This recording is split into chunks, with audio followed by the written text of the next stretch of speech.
institutions, and now today I want to discuss the geography fifth chapter, natural vegetation and wildlife of class 9. So let us start the chapter. So student, as you all know, our country India is one of the 12 mega biodiversity countries of the world. तो जैसा कि आप जानते हैं कि जो हमारा भारत देश है वो 12 जैव विविधता यानी बायोडाइवर्सिटी वाले देशों में से एक वास्ट कंट्री है with about 47,000 of plant species. India occupies 10th place in the world and 4th place in the Russia in plant. तो 47 इसमें क्या है, हमारे फूलों पौधों की प्रजातियां पाई जाती हैं. इसकी वजह से इंडिया जो है हमारा वर्ल्ड में 10th प्लेस रखता है और एशिया में 4th प्लेस रखता है. ठीक है. There are about 15,000 flowering plants in India, which account for 6% of the world's total number of flowering plants. तो हमारे भारत में जो फूल देने वाले जो पौधे हैं वो 6% है उनका प्रतिशत.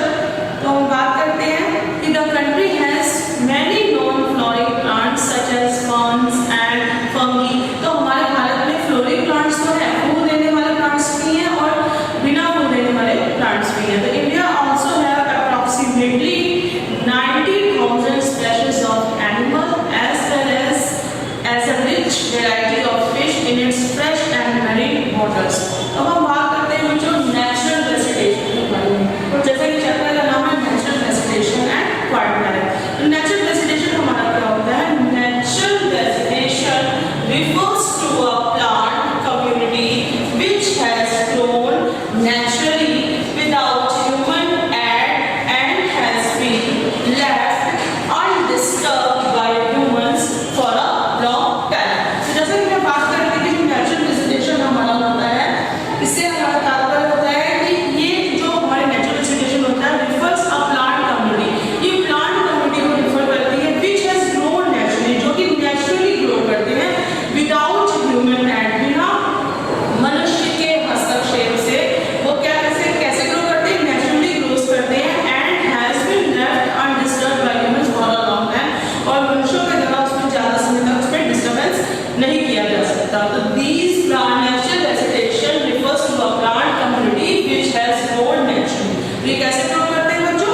नेचुरली ग्रो करते हैं. There is no interference of humans.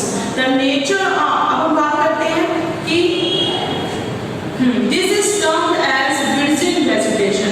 इसको हम कैसे क्या बोलते हैं कि virgin vegetation बोलते हैं. Thus cultivated crops and fruits orchards form part of vegetation but not natural vegetation. So the term flora is used to denote plants of a particular region or period. तो ये जो term हमारा flora है, flora मतलब होता है प्राकृतिक वनस्पति यानी natural vegetation. तो ये जो हमारा term flora है उसको यूज किया जाता है plants of a particular region, मतलब किसी भी particular region के plants को. Similarly, the species of animals are referred to as fauna. The huge diversity in flora and fauna kingdom is due to the following factors. अब हम बात करते हैं कि जैसे आप जानते हो कि flora refers to plant community and fauna refers to animals community. ठीक है. तो जो हमारा flora होता है वो पेड़ पौधों से संबंधित होता है और fauna हमारा जीव जंतुओं से. अब हम बात करते हैं कि there are factors affecting the natural vegetation. तो ऐसे बहुत से ऐसे factors होते हैं जो बच्चों हमारी natural vegetation को affect करते हैं. ठीक है. तो let us discuss one by one. First है हमारा बच्चों land यानी भूमि. तो land affect the natural vegetation directly and indirectly. तो बच्चों ये जो हमारी land होती है ये हमारे natural vegetation को directly और indirectly दोनों तरीकों से affect करती है. Do you expect the same type of vegetation in mountainous plateaus and plains area and dry and wet region? क्या आप ये expect कर सकते हो कि एक ही तरह की जलवायु हमारे mountainous region में पाई जाए, plains में भी पाई जाए और plateaus में भी पाई जाए? It is not possible. The nature of land influence the type of vegetation. तो जो हमारी land का nature होता है मतलब कि हमारी land कैसी है, mountainous area की land अलग होती है, plains की land अलग होती है, तो it affects the type of vegetation. The fertile levels is generally devoted to agriculture. तो जैसा कि आप जानते हो कि plains are very suitable for cultivation.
है वो मैंग्रोव फॉरेस्ट को सपोर्ट करती है।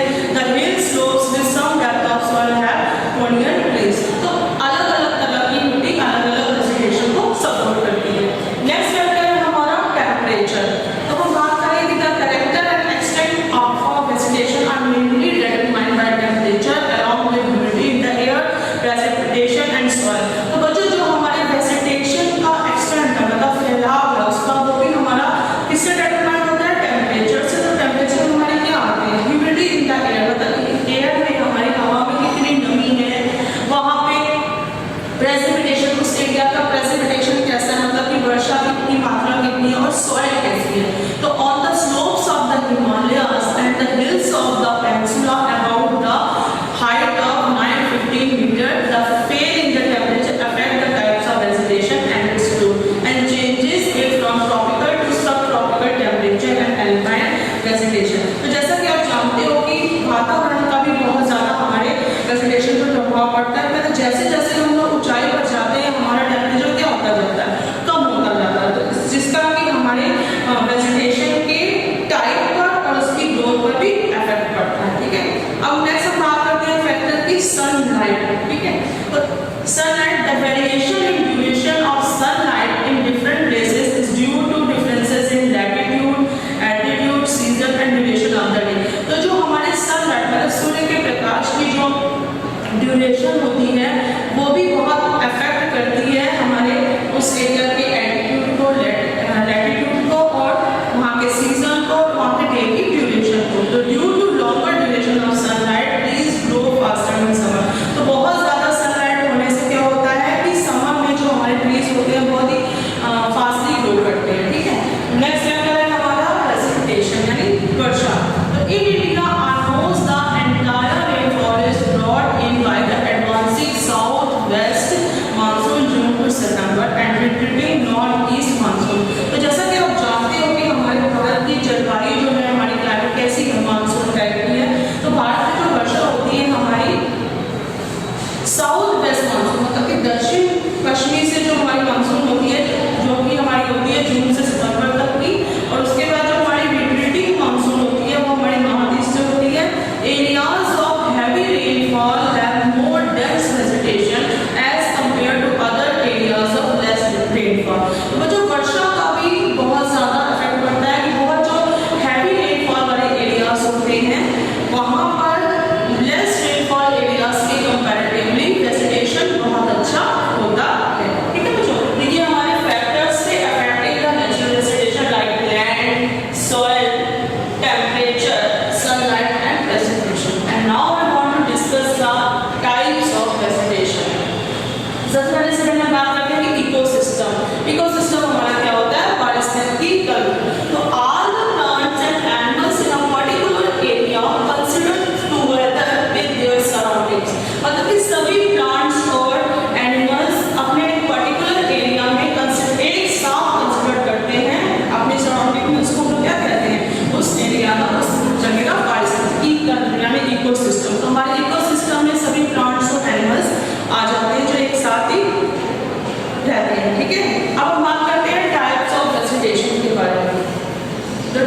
वर्षा वाले भागों में विशेष रूप से होती है, ठीक है। तो trees of this forest type shade there leaves for about 6 to 8 weeks in dry summer। तो इस तरह के जो वनों की जो पेड़ों की जो पत्तियां हैं, ये लोग क्या करते हैं, ये जो पेड़ 6 से 8 weeks के बीच में ड्राई समर में अपनी पत्तियों को गिरा देते हैं। तो ट्रीज ऑफ दिस फॉरेस्ट, इन वनों के जो ट्रीज होते हैं अपनी पत्तियों को 6 से 8 weeks के बीच में गिरा देते हैं। On the basis of the availability of water, these forests are further divided into wet and dry deciduous। तो पानी की वाटर की अवेलेबिलिटी के कारण इन फॉरेस्ट को हम लोग दो पार्ट में डिवाइड करते हैं, ड्राई और मॉइस्ट डेसिडियस फॉरेस्ट, यानी आर्द्र पर्णपाती वन और शुष्क पर्णपाती one. The former is found in areas receiving rainfall between 200 and 100 centimeters। These forests exist therefore mostly in, ये forest mostly कहाँ पाए जाते हैं, eastern part of the country, मतलब देश के पूर्वी भागों में, northern eastern states along the foothill of the Himalayas, Himalaya की पहाड़ियों में, झारखंड में, वेस्ट उड़ीसा में और छत्तीसगढ़ में, and on the eastern slopes of the Western Ghats. The teak is the dominant species of this forest. The teak है हमारा सागौन, इस तरह के वनों की मुख्य हमारी क्या है, वनस्पति है, ठीक है। Bamboos, sal, sheesham, sandalwood, kusum, arjun, mulberry और other commercially important species of this forest, ठीक है। अब हम बात करते हैं बच्चों, in this forest the common animals found are lion, tiger, pig, deer and elephant. तो इस तरह के जंगलों में कॉमन एनिमल्स पाए जाते हैं। A huge variety of birds, lizards, snakes and tortoises are also found here। Now next type is the thorn forest and scrubs। तो उष्णकटिबंधीय कंटीले वन तथा झाड़ियाँ। तो इसकी बात हम करने जा रहे हैं। In region with less than 70 centimeters of rainfall, the natural vegetation consists of thorny trees and bushes। तो इस तरह के क्षेत्रों में क्या होता है बच्चों, इन्हें हम लोग शुष्क मरुस्थलीय वन भी कहते हैं। तो ये वन भारत के उन भागों में उगते हैं, ये वन जो होते हैं, ये फॉरेस्ट भारत के उन एरियाज में ग्रो करते हैं जहाँ पे 70 सेंटीमीटर से भी कम रेनफॉल होता है। The natural vegetation consists of thorny trees and bushes। तो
कॉनिफरस ट्रीज। तो इस तरह के फॉरेस्ट में हमारे क्या किस तरह के पेड़ पाए जाते हैं? कॉनिफरस ट्रीज पाए जाते हैं। Coniferous trees like pine, deodar, silver fir, scrub and cedar are found. तो कॉनिफरस ट्रीज क्या होते हैं? जिनकी जो लीव्स होती हैं जस्ट लाइक अ निडल, तो they have a needle like leaves. These forest are called coniferous trees. तो कॉनिफरस ट्रीज हमारे वो ट्रीज होते हैं जिनकी जो पत्तियां होती हैं सुई की तरह नुकीली होती हैं, ठीक है। These forests cover mostly the southern slopes of the Himalayas, places having high altitude in southern and northeast area। इस तरह के जो हमारे फॉरेस्ट हैं ये हमारे हिमालय के सदर्न स्लोप्स में पाए जाते हैं। The common animals found in these forests are Kashmir stag, spotted deer, wild sheep, jack, rabbit, Tibetan and antelope, snow leopard, shaggy horn and wild ibex, bear and rare red panda with thick hair। इस तरह के जो one हैं पर्वतीय प्रदेशों में जो हमारी जो ऊंचाई के बढ़ने पर क्या हो जाता है, जैसे जैसे हम हाइट में जाते हैं हमारा जो टेम्परेचर होता है वो डिक्रीज होता जाता है। तो जो मॉन्टेनियस एरिया में बहुत डिफरेंट टाइप की वेजिटेशन पाई जाती है। तो इनकी इसमें क्या होता है कि ये जो हमारे वन होते हैं ये मतलब 1000 से 2000 मीटर की ऊंचाई पर ये वन पाए जाते हैं। तो इनके जो मेन जो इसमें वनों के मुख्य जो वृक्ष होते हैं हमारे हो गए, फर हो गए, जुनिपर हो गए, ठीक है, और एनिमल्स इसमें डिफरेंट तरह के एनिमल्स पाए जाते हैं। नेक्स्ट है हमारी mangrove trees, mangrove forest. Mangrove forest की बात करने जा रहे हैं। ये जो मैंग्रोव हमारे फॉरेस्ट होते हैं इनको हम लोग कहते हैं ज्वारीय वन या दलदली वन, ठीक है। तो the mangrove tidal forest are found in the areas of coast influenced by tides. तो मैंग्रोव तरह के जो हमारे फॉरेस्ट होते हैं ये हमारे कोस्ट एरिया तटों में पाए जाते हैं जो कि हमारे टाइड से इन्फ्लुएंस होते हैं, ज्वार भाटाओं से इन्फ्लुएंस होते हैं। Mud and silt get accumulated on such coast. तो इस तरह के तटों पर हमारे जो मड मतलब कीचड़ और सिल्ट जमा होता है। Dense mangroves are the common varieties with roots of the plants submerged under water. The delta of the Ganga, the Mahanadi, the Krishna, the Godavari and the Kaveri are covered by such vegetation. तो नदियों के डेल्टाओं में जैसे कि गंगा, कृष्णा, कावेरी, महानदी के डेल्टाओं में इस तरह के वेजिटेशन पाया जाता है। In the Ganga Brahmaputra delta is a world largest delta. जैसे कि आप जानते हो कि ये जो गंगा ब्रह्मपुत्र का डेल्टा है ये हमारे वर्ल्ड का लार्जेस्ट डेल्टा है। Sundari trees are found which provide durable and hard timber, coconut also grow in some parts of the delta. तो इसमें कौन से एनिमल पाए जाते हैं इस तरह के फॉरेस्ट में? Royal Bengal tiger is a famous animal in this forest. तो इस तरह के फॉरेस्ट में जो सबसे फेमस हमारा एनिमल है royal Bengal tiger. Turtles, crocodiles and snakes are also found in this forest. तो बच्चों there are 5 types of vegetation: tropical evergreen forest, tropical deciduous forest, the thorn forest and scrubs, montane forest and the mangrove forest. So that's all for today. I will continue this chapter in my next video. Thank you for attending the class.